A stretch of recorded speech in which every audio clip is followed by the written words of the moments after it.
Hello everyone, good evening. তোমরা সবাই কেমন আছো? আশা করি খুব ভালো আছো, সুস্থ আছো। আমরাও ভালো আছি। দেবনাথ ফ্যামিলিতে তোমাদের আরেকবার স্বাগত। আজকে হচ্ছে সোমবার আর ঘড়ি কাঁটাতে বাজে এখন বিকাল 4:30। তো এখন থেকেই ব্লগটা শুরু করলাম তোমাদের সাথে নিয়ে, সঙ্গে নিয়ে। আর আজকে দেখো বিকাল আমি কী নিয়ে বসেছি দেখো, আর সেখান থেকেই কিন্তু আজকে ব্লগটা শুরু করলাম। তোমাদের সাথে ভেবেছিলাম আগের বছরই সবটা শেয়ার করব, কিন্তু হয়ে ওঠেনি জানো তো। আগেরবারের শীতেই দুটো আসন, উল সমস্ত কিছু কিন্তু আগেরবার কেনা হয়েছিল। আর কিছু ডিজাইনও কিন্তু আমি আগেরবার তুলেছিলাম। সেগুলো ভেবেছিলাম তোমাদের সাথে শেয়ার করব। কিন্তু আর হয়ে ওঠেনি। এ কাজ ও কাজে একদম ব্যস্ত হয়ে পড়েছি, আর দেখানো হয়নি তোমাদেরকে। তারপরে শীতের সময় পুচু সোনা এসেছিল, আর পুচু সোনা আসলে তোমরা তো জানো আমি সবটাই ভুলে একদম বসি। নিজে কখন খাই না খাই একদমই কিছু মনে থাকে না। সবসময় মনে ওকে নিয়েই বসে থাকি। তা দেখো তো ডিজাইনগুলো কেমন লাগছে, তোমরা কিন্তু কমেন্ট করে জানিও। বলতে পারো এই একটা অনেক আমার পুরনো একটা অভ্যেস। এটা ছাড়া কিন্তু আমি একদমই চলতে পারতাম না একটা সময়। আমাদের গ্রামের বাড়ি থাকতে দুপুরবেলা খাওয়া দাওয়া হয়ে গেলে সবাই মানে যে যা হাতে কাজ জানতো সবাই আমাদের বাড়ির মধ্যে চলে আসতো। কেউ বিড়ি বাঁধতো, কেউ উল বুনতো, কেউ আরও আসন বুনতো, মানে নানা রকমের সবাই নিয়ে বসে পড়তো। তাদের সাথে বসে বসে আমিও কিন্তু এই আসন বোনা শুরু করে দিতাম। সন্ধে হয়ে যেত জানো, এত নেশায় পড়ে যেতাম। মানে ওই বাড়ি থাকতে আমি অনেক আসন বুনেছিলাম। আসন, সোয়েটার সমস্ত কিছু। সোয়েটার টোয়েটার এখন সব ভুলে খেয়ে বসেছি সংসারের কাজের চাপে। কিন্তু আসন বোনার নেশাটা আমি আর ছাড়তে পারছি না জানো তো। মানে এত পুরনো একটা অভ্যেস তো ছাড়তে পারি না। তা আগেরবার যেগুলো কিনেছিলাম অল্প কিছু দেখছো তোমরা, ডিজাইন তুলেছি, আর ডিজাইনটা কেমন হয়েছে জানিও তোমরা।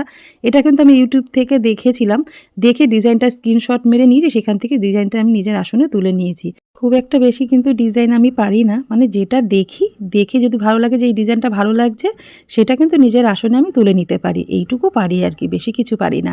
তো এইটা তো ইউটিউব দেখেছিলাম জানো, ডিজাইনটা বেশ হালকার মধ্যে বেশ ভালোও লাগছে। আর এমন ডিজাইন নিয়েছি যেটা পুরো আসনটা ভরাট হয়ে যায়। কেন আসনের ডিজাইন তুললে তারপরে বাকি আসন ভরতে কিন্তু ভীষণ আলস্য লাগে। মানে ফুল তুলতে বা যে কোনো পুতুল মানে যে কোনো জিনিস ডিজাইনটা তুলতে ভালো লাগে, কিন্তু আসন ভরাট করতে কিন্তু একদম ভালো লাগে না। ওইটা না, আমার ওই বাড়িতে অনেকগুলো আসন কিন্তু ওইভাবে পড়ে আছে, ভরাট করতে আর আমি পারিনি সেগুলো। একটা পুতুল ডিজাইন তুলেছিলাম, জবা ফুল, মানে অনেক কিছু মানে টুকটাক আর কি তুলেছিলাম আসনে। সেই আসনগুলো সব ওই বাড়িতেই পড়ে আছে, আর কোথায় ছড়িয়ে ছিটিয়ে আছে আর কি। তাই বলতে পারো অনেক দিনের পুরনো একটা অভ্যেসকে একটু নাড়াচাড়া দিয়ে দেখছিলাম যে ঠিকঠাক আছে নাকি জং পড়ে গেছে। তাই জন্য আসনগুলোর চোখের সামনে পড়েছিল বলে তাই তোমাদেরকে একটু দেখালাম ডিজাইন। আর তোমরা কে কীরকম আসন বোনো বা আসনের ডিজাইন তুলতে পারো অবশ্যই আমাকে কমেন্ট করে জানিও। শীতের বেলা না খাওয়া দাওয়া করে সমস্ত কাজ করে পরিষ্কার করে উঠতেই বেলা 3:30 মতন বেজে গেছিলো। তারপরে 3:30 সময় বিছনায় এসে ব্ল্যাঙ্কেটটা পায়ে ভালো করে চাপা দিয়ে বসে আসনটা নিয়ে বসেছিলাম যে আর একটু কিছু ডিজাইন তুলে নিই, তাহলে আসনটা তাড়াতাড়ি করে একটু রেডি করতে পারবো। কিন্তু না, হলো না। দেবনাথবাবু ফোন করে বলল মার্কেটে গেছে, ও 5:30 মতন বেজে যাবে। তো বিকালে সমস্ত কাজ আমাকে নিজেকেই করতে হবে। সেই জন্য আবার আসনটা জায়গা মতন গুছিয়ে নিয়ে রেখে দিলাম। এই হয় জানো তো, যখনই আসনটা সেলাই করতে বসি তখনই কিন্তু একটা না একটা কাজ আমার মাথার মধ্যে চলে আসে। ব্যাস তখন আর কাজগুলো হয় না। এই করতে করতে 1টা বছর হয়ে গেল, আসনটা এখনও কমপ্লিটই করতে পারলাম না। ওই যে এখন ঘরের কাজগুলো করতে হবে, সন্ধ্যে হয়ে যাবে। 5টার আগে সমস্ত ঘর-টর ঝাড় দিয়ে একদম কমপ্লিট করে নিতে হবে। তো দেখো বিছনাটা ভালো করে গুছিয়ে পরিষ্কার করে নিয়ে ছাদে জামাকাপড়গুলো ছিল সেগুলো সমস্ত কিছু রোদে থেকে নিয়ে এসে, আর 2 দিন ধরে না ভালো রোদ দিচ্ছে জানো তো, জামাকাপড়গুলো একদম গরম গরম হয়ে যাচ্ছে। আর গরম গরম ভাঁজ না করলে দেখবে একদম ঠান্ডা হয়ে যাবে। শীতের সময় না একটু গরম গরম জামাকাপড় পরতে কিন্তু সবারই ভালো লাগে। স্নান করে উঠে যদি নাইটিগুলো একদম ঠান্ডা থাকে না, পরতে ইচ্ছা করে না। সেই জন্য একদম গরম গরমই কিন্তু রোদের থেকে নিয়ে এসে একদম ভাঁজ করে জায়গা মতন গুছিয়ে রেখে দিলাম। আমি কিন্তু যে একটা ওয়ারড্রবে, ওটা কিন্তু আমার সবসময় বাড়ি যে জামাকাপড়গুলো পরি, রাফ ইউজ করি, সেগুলো একটা তাকের মধ্যেই সমস্ত কিছু রেখে দিই।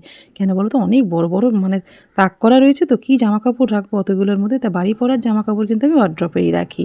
তা দেখো সমস্ত কিছু হয়ে গেছে, জামাকাপড় গুছিয়ে নিলাম ছাদে থেকে নিয়ে এসে, বিছনা পরিষ্কার হয়ে গেছে। এইবার ঘরগুলো ঝাড় দিয়ে বাবুর ঘর, আমাদের ঘর সমস্ত কিছুই কাজগুলো একটু একটু করে গুছিয়ে করে নেবো। তো চলো পরে গিয়ে কথা হচ্ছে। তো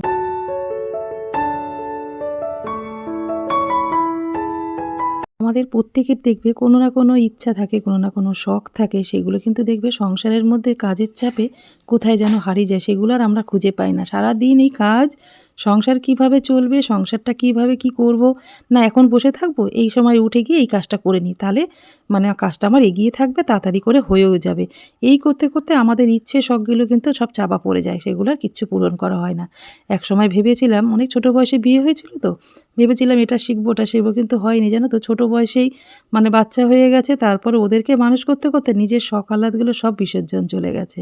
অনেক ইচ্ছা ছিল অনেক কিছু করব। তারপরে বিয়ের পরেও ভেবেছিলাম যে টুকটাক করে হাতের কাজগুলো অন্তত মন দিয়ে শিখব, কিন্তু হয়নি জানো তো। সবটাই তো একার হাতে, আর অত ছোট বয়সের সংসার, সব কিছু মানে ম্যানেজ করতে পারতাম না। এখন যেরকম অনেকগুলো কাজই নিজে ছোট ছোট করে ম্যানেজ করতে পারি, অল্প অল্প সময়ের মধ্যে সব কিছুই করার চেষ্টা করি, তাও কিন্তু তখন আর সেগুলো পারতাম না জানো তো।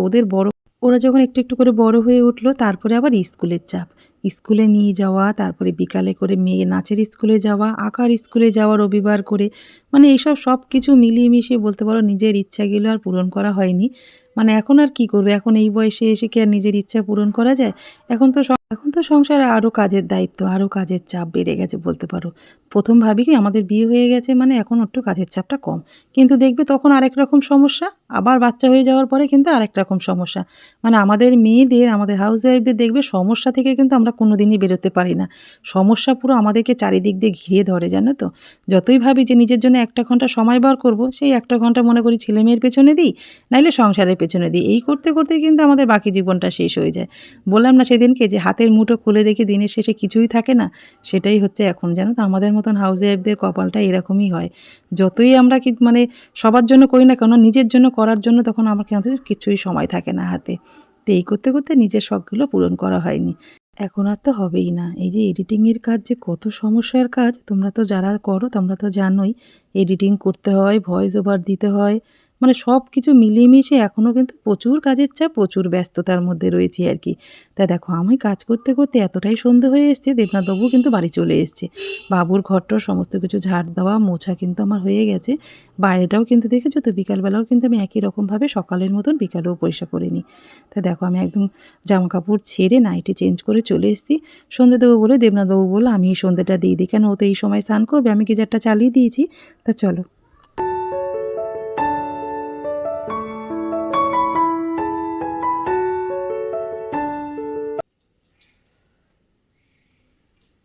এই যে বিকালের কাজকর্ম করে একদম নাইটি ফাইটি চেঞ্জ করে চলে এসেছি, সন্ধে দিতে যাচ্ছিলাম। দেবনাথবাবু বলে আমি তো স্নানে যাচ্ছি, স্নান করছি এখন।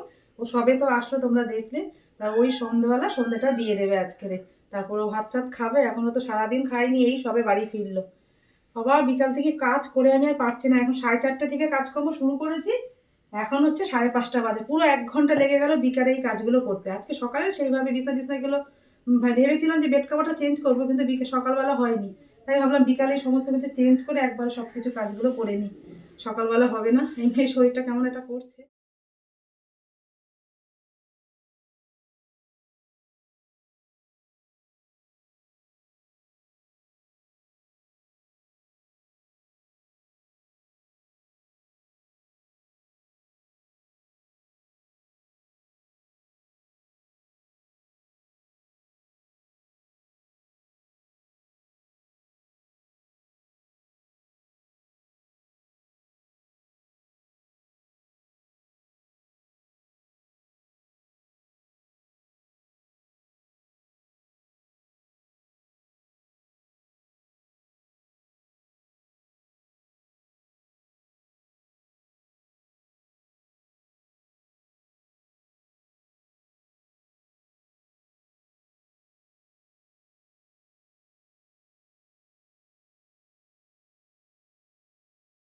তো চলো এখানটা একটু রাখি, দেখি কেমন লাগে। এটা মাঝখানটায় থাক। কেমন লাগছে ওখানটায় রেখে অবশ্যই কিন্তু তোমরা, জানি না তোমাদের মধ্যে এক বোন বলেছিল যে এইখানে যে বুদ্ধদেবের ছবিটা ছিল সেটা সরিয়ে দিতে, আমি কিন্তু সরিয়ে দিয়েছি দেখো। কেন এই ওয়ালটা এত সুন্দর একটা ডিজাইন করা, তো ওখানটা ওইটা ভালো। মা দুর্গার ছবিটা এখানে রাখার পরে কেমন লাগছে তোমরা কমেন্ট করে জানিও।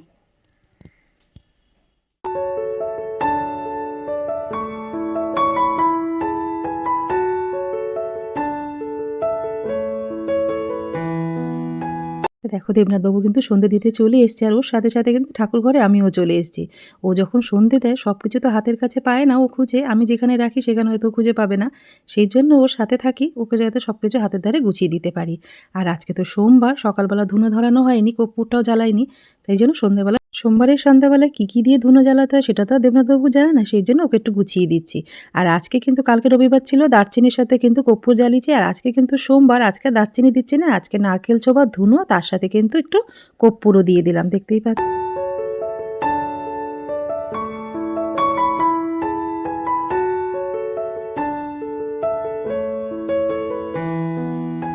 প্রত্যেক দিন তো তোমাদের সাথে আমি যে পুজো দিই সেগুলোই তোমাদের সাথে শেয়ার করি। আজকে দেবনাথবাবু পুজো দিচ্ছে, সন্ধ্যেবেলায় সন্ধ্যা আরতি করছে, ভাবলাম তোমাদের সাথে শেয়ার করি। তোমাদের কেমন লাগলো অবশ্যই কিন্তু কমেন্ট করে জানিও। যেভাবে বলে দিচ্ছি ও ঠিক সেইভাবেই কিন্তু চারিদিকে দেখাচ্ছে। এমনি পুজো দেয় কিন্তু অত ধৈর্য নেই। পুরুষ মানুষের তো ঠাকুর দিতে গেলে দেখবে অত ধৈর্য থাকে না। মানে ওরা শুধু ঠাকুরকে জল বাতাসাটা দিতে পারলেই হয়। কিন্তু আমরা মেয়েরা যেরকম গুছিয়ে গাছিয়ে পুজো দিই বা কোনটা কোন দিন করতে হয় সেটা কিন্তু আমরা মেয়েরাই জানি, তাই না বলো?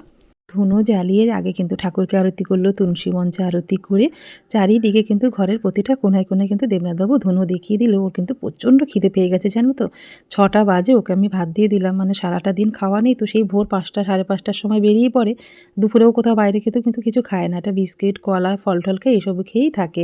সেই জন্য ভাবলাম মানুষটাকে বেশিক্ষণ বসিয়ে রাখবো না, তাই জন্য আজকে নিরামিষ রান্না করেছিলাম, মুগ ডাল রান্না করে ধনেপাতা টমেটো দিয়ে কাঁচা মুগ ডাল রান্না করেছিলাম, আর পনির আর সোয়াবিন দিয়ে জিরে বাটা কাঁচা লঙ্কা আদা বাটা দিয়ে একটা সবজি বানিয়েছি। আর হচ্ছে দেবনাথবাবুকে কিন্তু এখন গরম গরম বেগুন ভেজে দিলাম, যেটা খেতে কিন্তু ও ভীষণ ভালোবাসে। বেগুন ভাজা ঢ্যাঁড়স ভাজা এইসব দিলে আর ডাল দিলেই কিন্তু দেবনাথবাবুর খাওয়া হয়ে যায়। তা দেবনাথবাবুর তো খাওয়া হয়ে গেছে, ওর পেট ঠান্ডা হয়ে গেছে, ও একটু টিভি দেখছে।